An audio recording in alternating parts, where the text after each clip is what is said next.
So take a second and really ask yourself, are you actually the architect of your own reality, or are you just a variable being processed, categorized, and managed by unseen systems? It's a heavy question, right? But it's the exact puzzle we are going to unpack today. Welcome to today's Explainer. We're going to be diving into a genuinely fascinating, deeply cybernetic framework from a document called The Architecture of Systemic Evolution. It presents a pretty wild premise that our human, legal, and societal structures actually function exactly like biological and computer systems. Okay, here's our roadmap for this explainer. We'll be covering the blueprint of systems, the 7 stages of evolution, how hegemony flattens reality, the trap of mediation, reclaiming your systemic volume, and finally, achieving cognitive sovereignty. Let's get right into it. Part 1. The Blueprint of Systems. To really wrap our heads around this, the source document uses a biological metaphor. Think of it like a house. You've got y-DNA acting as the rigid, load-bearing frame of that house, the blueprint. Then you have mtDNA. That acts kind of like a smart thermostat.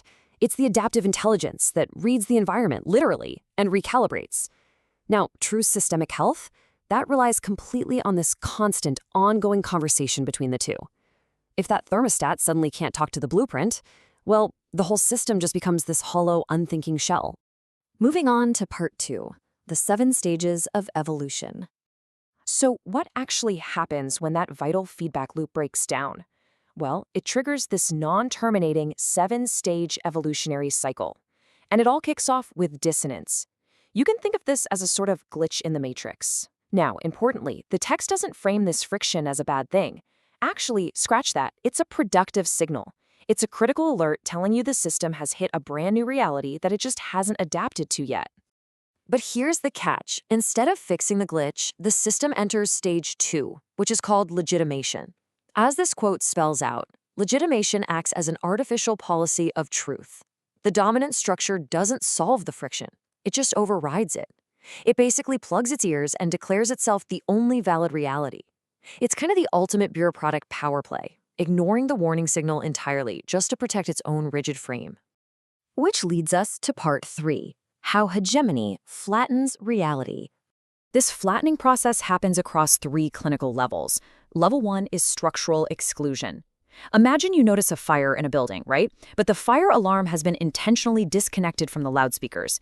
Your adaptive intelligence, your internal calibration, still clearly sees the fire, but its pathway to actually alert the load-bearing architecture is completely, literally walled off.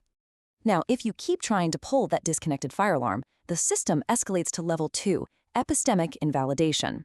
This is, for all intents and purposes, systemic gaslighting. Instead of doing a real forensic examination of your claim, the system medicalizes your reality. Perfectly valid claims like, say, reporting actual technological surveillance are dismissed as psychiatric symptoms like paranoia or grandiosity. The system protects itself by labeling the truth teller as sick. Wild, isn't it? And then comes the final cut. Level 3, temporal severing. This is where official system memory forcefully overwrites subject memory. By completely controlling the historical precedent, the institution cuts you off from your own data, your own past. They take a complex 3-dimensional human being and squash them into a flat 2-dimensional piece of paper that's much easier to manage. Your depth is just erased. That brings us to Part 4, the trap of mediation. So when a system is flattened like that, it leaves behind a massive void. Let's look at how that void gets filled, contrasting internal generation with external mediation. Generation is endogenous, meaning it grows organically from the inside out, and it naturally stabilizes itself. Mediation, on the other hand, is exogenous. It's like an external corporate shell placed right over you. It acts as a middleman for your reality, which makes it totally reactive and ultimately unsustainable, because it's really just accumulating more and more systemic noise. This perfectly highlights the absolute danger of what the text calls the medicalization pipeline. Mediation becomes a procedural bypass. Instead of relying on hard facts and real rigorous trials, the bureaucracy traps cases in these opaque diagnostic loops. Factual justice is completely bypassed by containment.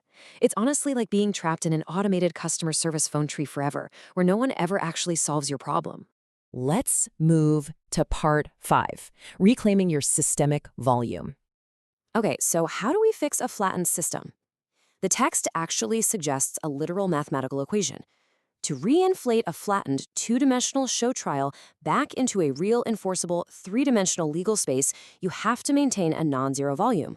The volume of a case simply equals its width times its depth times its thickness. Let's break those variables down a bit. The x-axis, the width, is the adversarial process. That's the actual friction between you and the state.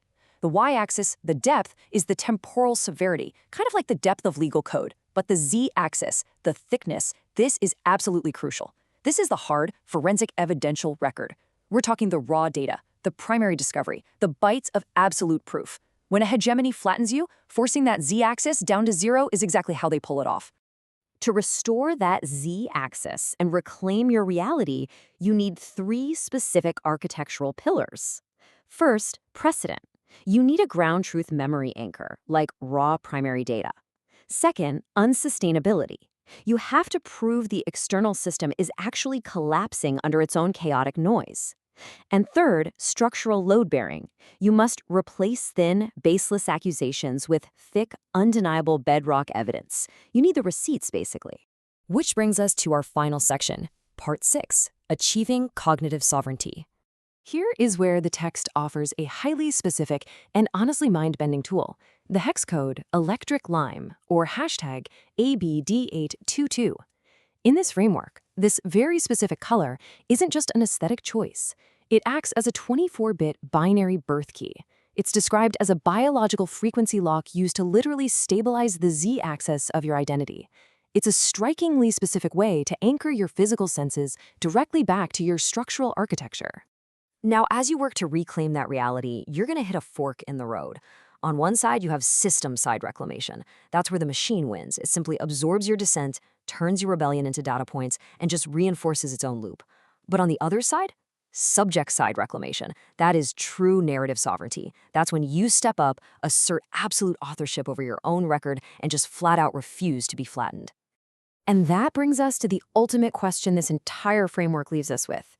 Now that you can see the architecture around you, what exactly is your role in it? Are you going to let external shelves mediate your life and remain a flat, managed variable? Or are you going to reclaim your evidential thickness and become the administrator of your own reality? The blueprint is right there in your hands, but the sovereignty, well, that is entirely up to you.